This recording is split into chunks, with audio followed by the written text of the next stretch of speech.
Empleyado naman ng grupo ng mga senior citizens sa mga natuklasang anomalya sa mga flood control projects.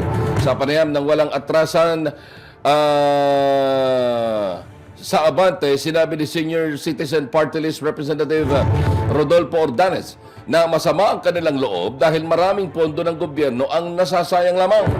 Kung sa mga flood control projects, anya daan-daang bilyong piso ang nakalaan, pero sa mga senior citizens, kapiranggot lamang ang kanilang hinihingi, hindi pa maibigay.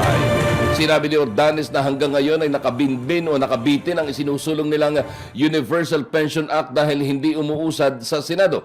Una umano silang nanghingi ng 1,000 pisong budget para sa bawat senior citizens, pero 500 piso lamang ang inaprubahan ng Kamara. Mas masaklap niya ang nangyari sa Senado dahil hindi lamang ito natalakay sa sesyon. Giit pa ni Ordanes, dapat may maparusahan sa mga sangkot sa mga maanumalyang proyekto at hindi lamang mauwi sa investigasyon. Abante Radyo Balita sa tanghali.